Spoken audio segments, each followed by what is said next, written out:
here, and I'm very glad to be here. I will work to you with images to take very short of your time. Mobile diagnosis model.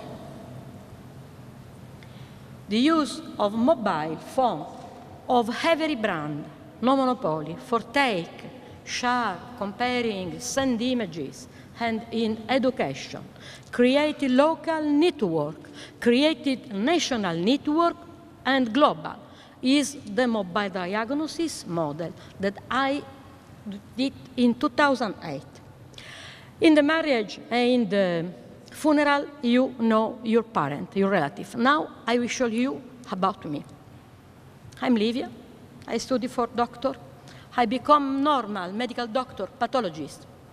I got married. I had my child. I become Livia. Now, what you see now? But in Lampedusa Island, 2008, after a meeting with migrants come to me from Africa with malaria, with the necessity to have the Italian diagnosis, I become Livia. This event changed my life, and I become Livia, what you see now. I was medical doctor in Lampedusa. You know the history of the migrant, the boat people. I met them, and for give diagnosis in emergency, I took a picture directly from the microscope, as you can see, and send it with multimedia messaging, no internet, to my friend. After that, I started to take picture of every diagnostic field, as in the microscope, directly, without any device, and from the evidence-based medicine. This methodology, the share of the images by mobile, and joined with use of didactic table based on logic, mental map, algorithm, and visual communication, become a great tool for the education. The experience on the field. I have been invited from Professor Yunus to apply this simple, cheap telemedicine of the poor in Bangladesh, rural villages. I went, I did. I work. You may be in the rural, peripheral clinic, very small, very isolated, very far, and you take picture and send it with every way you can have locally. Multimedia messaging, now we have internet, WhatsApp, Viber, like you want. But this is possible for all. The images go at 3 levels of skilled referent for consulting. Local, the clinic near. National, the referent hospital, ambulatory, university, if they are. And international, thanks to platform, giving for free. From Mediting, Miguel Cabrer, engineer, informatic, Hispanic, since 2010. In this platform, Mediting, you can store the images that may be used for educational purposes, for legal or for everything, for another consultation. And this will build a global database of images for every educational purposes. How it works at local level, the main people is the village referent, supported and helped from the community reference and nurses, local medical doctor, national referent specialist. Community impact, obviously, as everybody can think, if you change the quality of the images, the quality of education, you will see a good impact on health community and education community. Activity done. In 7, 8 years, I worked in Bangladesh upon invitation of Professor Yunus to apply this telemedicine of the poor in the Grameen Kalyan villages. In Uganda, in Bangladesh with PIME, in Afghanistan, Herat, in Madagascar, Democratic Republic of Congo, where is born and still work one permanent residential course of applied telemedicine, mobile medicine.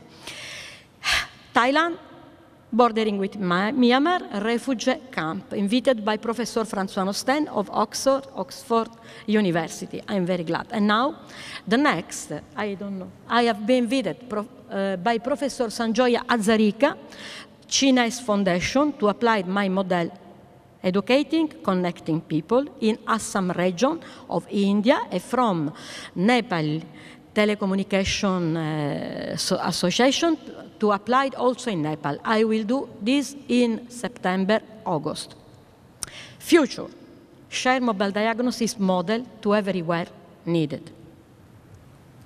Improving the model. We have two possibilities. Improving people like we studied with Interlab, Professor Kanchana Sut. She has been defined the mother of internet in Thailand. To apply to the mesh village, connecting every people, family of one village, or how we studied with ESA, European Space Agency, connected the village. All together, working, our work will be based on the rural radio. Affiliation, we will see if you want. Application, this will be valid for all rural development, not only for telemedicine, but farming, fishing, climatic change, everyone. You think the transmission of images may be useful. The future to apply, because I see my student, my patient go to die because they are hungry.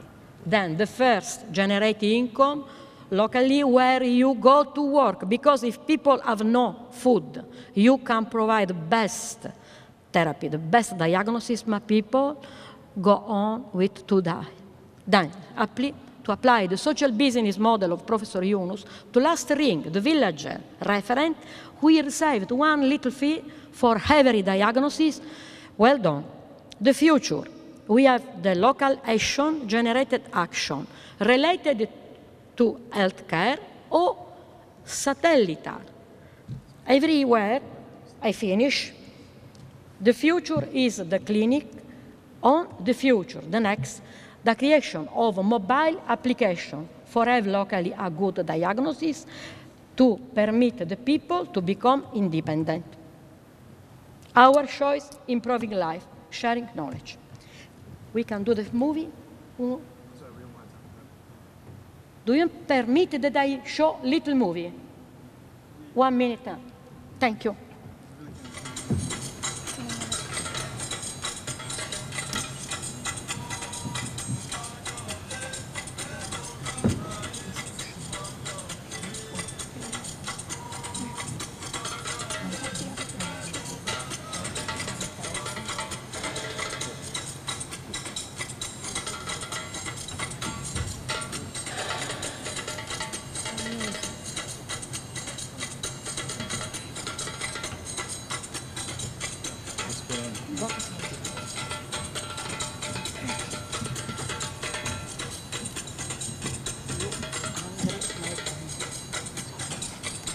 Ladies and gentlemen, I'm sorry about the time, but we're going to need to stop the movie and continue to the next presentation. Okay, thank you. Thank you for your passion. Apologize, but some people my time. Hi, my name is Haywood Hall, and I'm an emergency physician. I'm one of the core organizers and have brought a group of emergency medicine docs and global health people here to share their projects and experiences. And this talk is really a little bit more generic. It's more about social enterprise and a little bit about the story of PACE and how we kind of bumbled into the whole social enterprise movement, and might give a little bit of perspective for some of the things that we're trying to do. Okay, so I'm an emergency doc. I've done most of the things that emergency medicine docs have done. I mean, I've done some pretty outstanding ones actually, but I found myself doing work in social impact business, basically converting our programs into ways that can be self-sustaining and that can be scalable. So learning some business techniques that can be used is actually very important. We became one of the top 10 social entrepreneur organizations in Latin America, and worked with a few different accelerators. Last fall, I went to the Social Business Conference in Mexico, where I met Professor Muhammad Yunus, and I was invited by his organization to come here and help organize this. And so, of course, that was a big honor, and that's why I'm here, and that's why I asked you guys to come. This road has been a long road for me. People who know me know I've been kind of out on the, blazing the trail in places where people don't normally do this. But, I started off clinically, and then I started working in academic settings in public health, and then through nonprofits in Mexico that I developed, and then then slowly changed to a social impact model. And we've become a certified B corporation, which is a benefit corporation. It's a business that has social impact. So a social impact business is, as it sounds, it's a business that is supposed to take care of a social problem, and we put impact first. But we use a business model in order to try to grow the organization and try to find funds and be self-sustaining. We've gone through what many have gone through with like nonprofit organizations, where you have to get donations and whatnot, and you spend half your time trying to get donations and grants, and then you get the grant and you spend it, and then you come back and you need to get more money, and so we basically, what's happened is that the Mexican government said, we're not going to give you any grants, but we'll pay for your service. So we wound up becoming a social impact organization. But we do have a nonprofit in addition to the for-profit B corporation. The program's grown very well. We've trained 30,000 providers, 10,000 in emergency obstetrics. We have 14 distinct courses. We've worked all over Mexico, and we figure there's been over 1 million people benefited from our training. We have new partnerships, including partnerships in the area of technology and also in developing the organization. This was an early slide. We started off early doing Med Spanish training, and it's basically a school for U.S. docs and medical students to come down and learn Spanish and learn the culture. And these were students who came down and wanted to help me with the global health projects. And that was the first time I actually got on the radar with Ashoka as a social entrepreneur. This gentleman on the right is Dr. Ortega, who was health minister in Guanajuato, and he's now become our chief executive officer for PACE. So we're very excited about where that's going to go. So what we have is a sort of a modular certification model. It's interesting how the situation is in Mexico with the training. 15% of the docs do residency program. Only 70% of the doctors have licenses. And so there's really a big lack of skill, especially in critical areas. And as emergency medicine docs, we tend to focus on what are those emergency skills, how we can develop them and certify the training in that. And so it's a very important thing. And we have various partners that we're working with to try to figure this out. And one of the things that we've done is basically divide up knowledge, skills, abilities, and then collect data. And this is a mechanism of trying to train as many people as possible. The knowledge is online, the skills are 1 or 2 day workshops, and then the abilities are based on an ECHO program, which you'll hear later on today from Sanjeev Arora. It's a telemedicine, tele-mentoring. So I can't I don't know if you can see this, but this is sort of the ecosystem in Mexico for impact organizations. And a couple years ago, we were looking at this and going, what the heck are we supposed to do with this? And actually, over time, we worked our way through all these different groups, and they're incubators and accelerators, and they teach us about business. They teach us about, they show us other examples of how social impact businesses occur, and they provide consultants and whatnot. And so we've worked our way through a fair number of these and have learned a lot. And this is the kind of thing that we want to be able to share with the rest of the medical community, and we think that this could be a big deal for finding alternative sources. So, you know, we get this huge network of people and that have business backgrounds and economists and all these things that we don't normally talk about, and it makes a big difference if you look at our programs from the views of other disciplines. We've had to learn how a business works, how a business puts together, what are the components. We've had to think about value propositions and key resources, and have had to come up with financial models. These things are important things. You know, we can come up with a brilliant idea, but then we actually have to figure out how to make it work and how to scale up. If we're going to have an impact, we have to scale. In academic settings, it's very easy to write a paper and then it just kind of freezes in time somewhere, you know? So we want to try to see if we can do something about that. These are statistics from JP Morgan, not GP Morgan. In 2013, there was $10 billion of funds directed for social impact businesses. In 2014, it went up to 12.7. They estimate that it's going to be between $400 and $1 trillion in social impact funding available. So, you know, it's really important to understand how this is put together and try to attach some of those funds. One of our mentors is John Kohler, and he's from Santa Clara University and runs one of the incubators that we're in. And he's a very bright man, and we've learned a lot from him, and I'm still learning. But he shows how different capital gets into organizations depending on what their stage of evolution is. And the types of investments that are available are, come from foundations, nonprofits, social funds, family home offices, capital aggregators, and social venture funds. And you can see that there's a lot of funds that are available for social investors, and it's important to keep an eye on these things.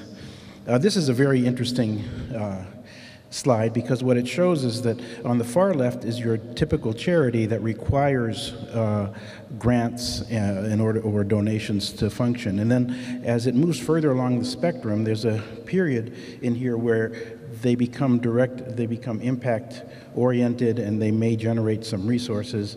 And what his company does is helps nonprofits kind of move into the for-profit realm. Some of them make it all the way out to the far right there, where there's how many minutes? Okay. All right. Well, I was just going to show you that there's a lot of funds available for Latin America. You can see healthcare is a big area. There's a lot of investment being done in growth phase companies. And there's a procession where the firm develops a value chain, public goods, and then ultimately becomes part of public policy. And there's different ways that social impact investors get involved. But I wanted to tell you that in October 6th to 9th, you should consider going to San Francisco, go to the SOCAP meeting. There's a lot of information there. So, and we're off. Thank you. So hello, good morning. My name's Terry Mulligan. I want to say thank you for coming, and thank you for the opportunity to be involved with this. I'm one of the co-organizers of this medical aspect of this conference, along with Haywood. And I just want to say my appreciation to all of you coming as participants, as speakers, and as interested parties. I'm an emergency physician. I was trained in the United States, but I had some additional training in how to set up emergency medicine systems in other countries. So I want to talk for the next 8 minutes about the role of emergency and acute care and how it relates to social entrepreneurship and social impact networks. As an academic, I don't have anything to disclose. I have no financial relationships, but hopefully those will change by the end of this conference. I want to just go over a couple things. Anybody know who this is? This is Thomas Kuhn, who wrote, he's been described as one of the greatest scientific historians and scientific philosophers of the 20th century, and wrote a landmark book called The Structure of Scientific Revolutions. And in this book, he talked about how science and the history of science are really non-linear processes, that the evolution of scientific theory doesn't emerge from straightforward accumulation of facts, but actually from a set of changing intellectual circumstances and possibilities. And that's what we're talking about, both with emergency medicine, but also with social impact networks. Science really is an interplay between periods of normal scientific process and punctuated by these scientific revolutions, revolutions in thinking, in technology, and education. He coined the term paradigm and paradigm shift, and he described paradigm as a worldview that members of a community share, the medical paradigm, the philosophical paradigm, the business paradigm, and coined a term that people are really using all over literature and media nowadays, paradigm shift. And paradigm shift is a major change in certain thought pattern or radical change in personal beliefs, complex systems or organizations that replaces the former way of thinking with a radically different way of thinking. And what I want to show you is that acute care and emergency medicine and the approach that we take to health is really a paradigm shift. It really is a different way of thinking about medical care and global health. If you look at what's happened over the last 100 years or so, some really major changes have happened.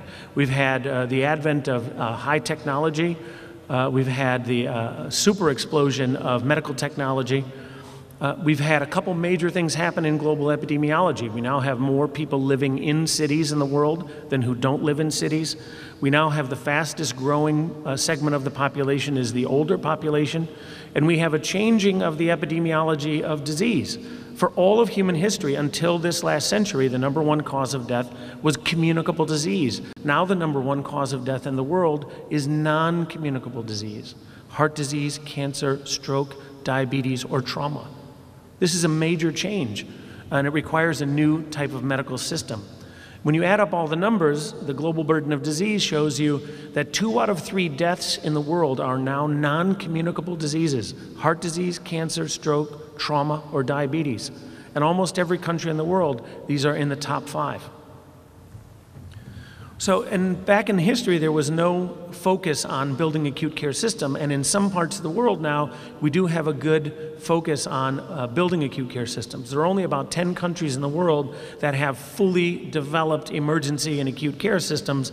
There are about 30 or so other countries that are somewhere in the middle of building these systems, and then there are about 100 or more that have little to nothing in emergency and acute care systems. So I think we're in this magic period. 20 years ago, the world really didn't know how to build acute care systems on a national scale.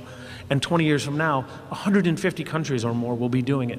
And we're seeing 2 or 3 more countries every year. So what we see is this is a need that is around the world. Every country has a need for emergency and acute care. It's not just the rich countries or the most populated countries. And countries have responded to this by developing the specialty of emergency. We now have over 65 countries in the world that have emergency medicine as a specialty, starting at 0 in 1968. And we have 3 or 4 more countries every year. So when we look around the world, we see that really emergency care is really a work in progress. It's begun in most places, or in some places it hasn't begun at all. When you really look at countries one by one, you get to see that there are some similarities. These developmental patterns emerge. And you can look at 2, 3, or 4 countries and just think about how different they are. But when you see 30 or 40 or 50 countries develop their emergency systems, you get to see these underlying patterns there, even if certain pieces are missing.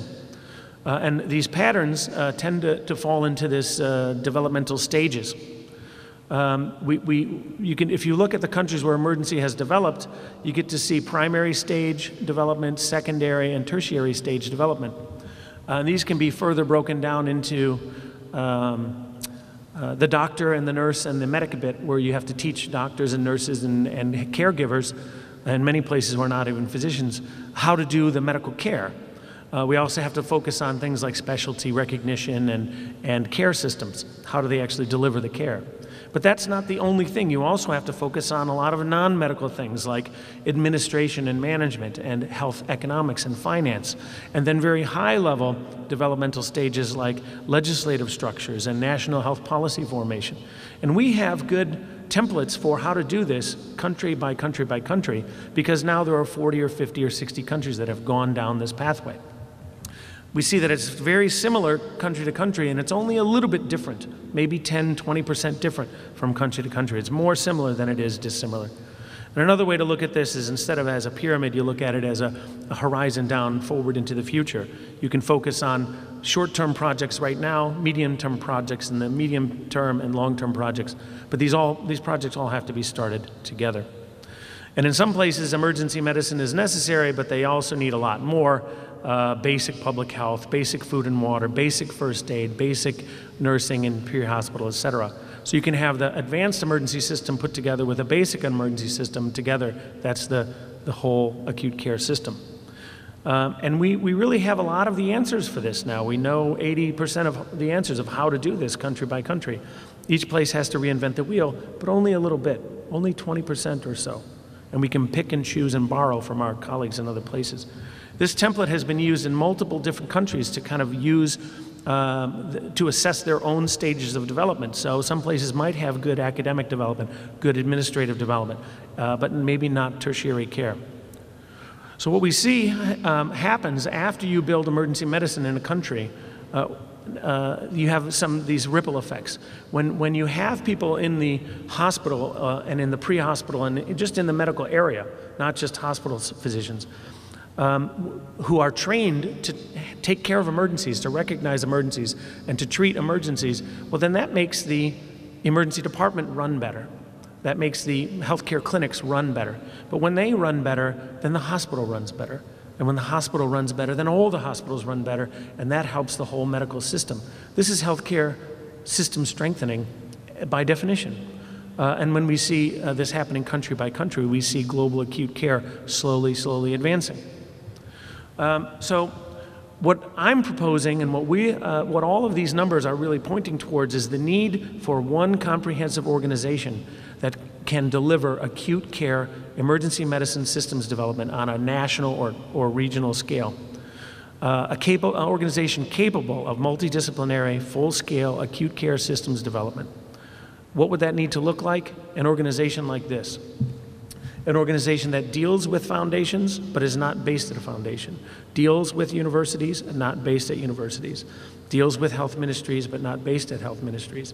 Deals with private investors, but not based at this. So this organization is in its virtual form, and I think most of our colleagues are in agreement with the need for this type of one-stop go-to organization for comprehensive acute care development.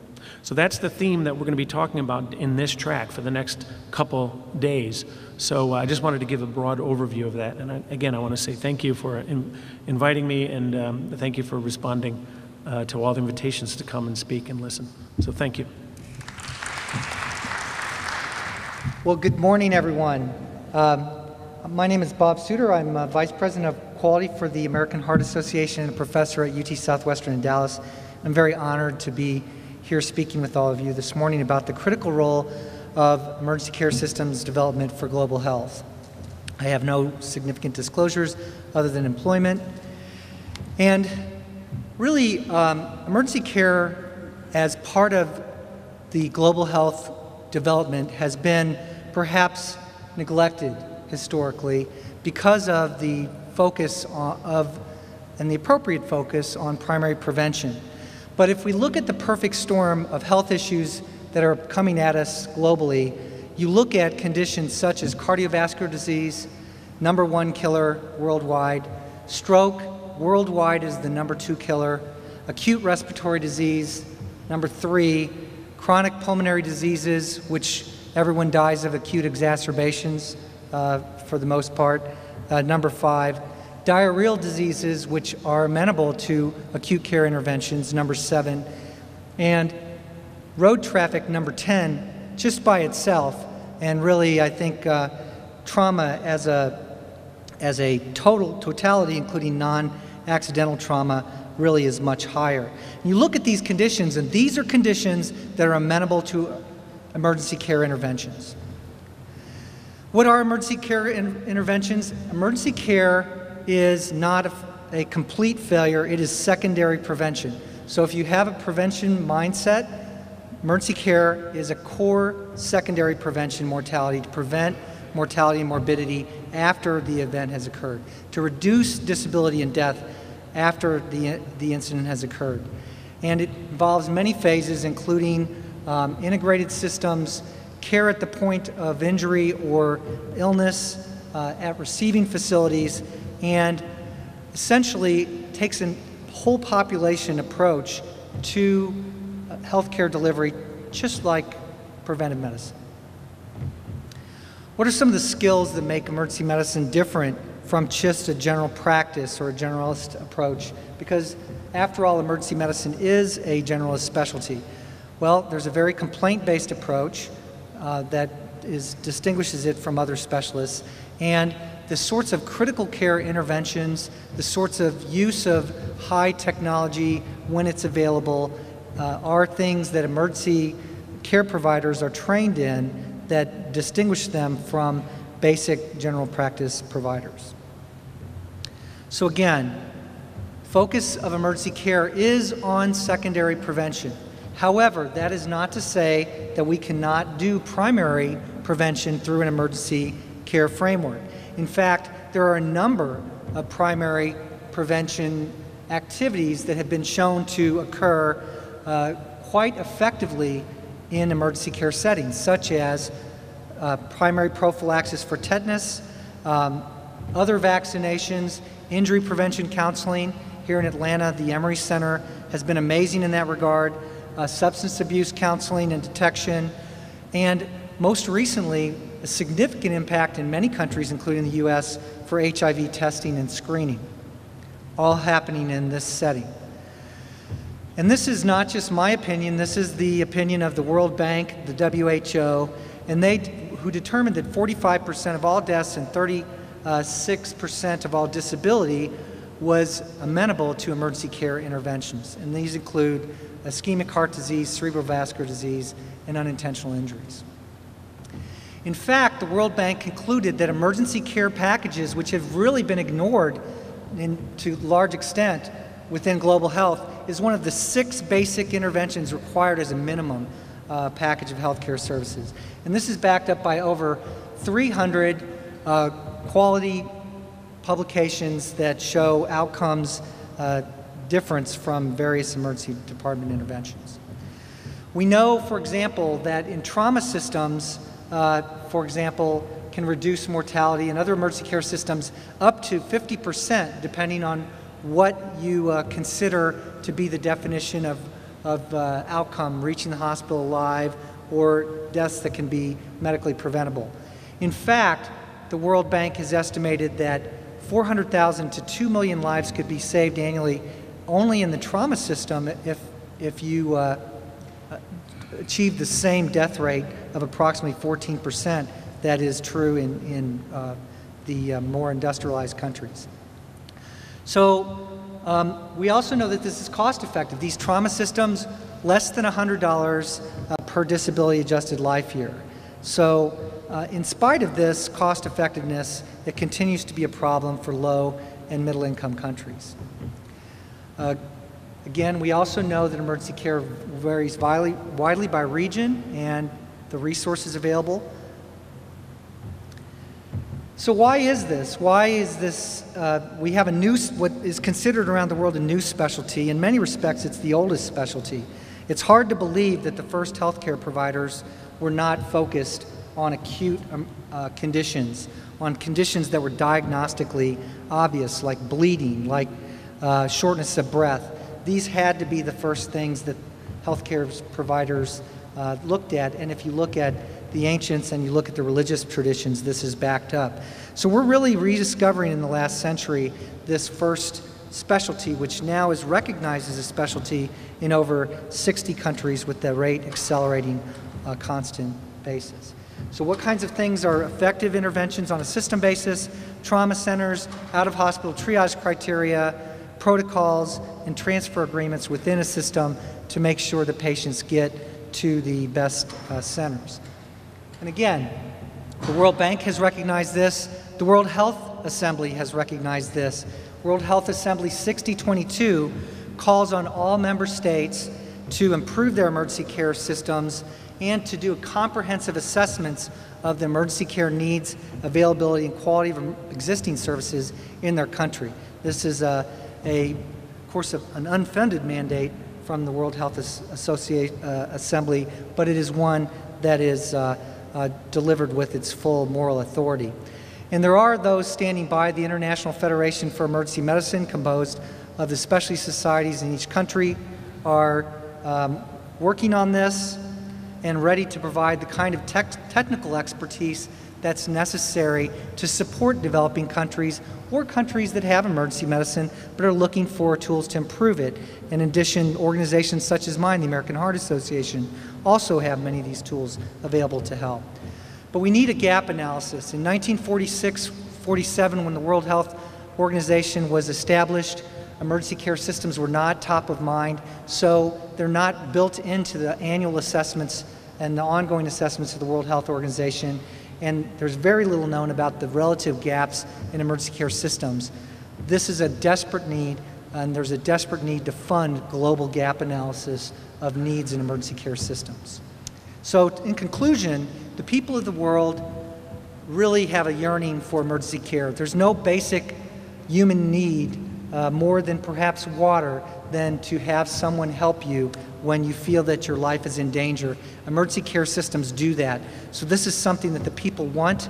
Emergency care systems are developing rapidly, and there's great opportunity and reward for all of us who work together to integrate this critical role of emergency care into global health systems. So thank you very much. If you'd like to read more about this as an overview, I've listed a couple of references and be happy to talk to any of you at the break.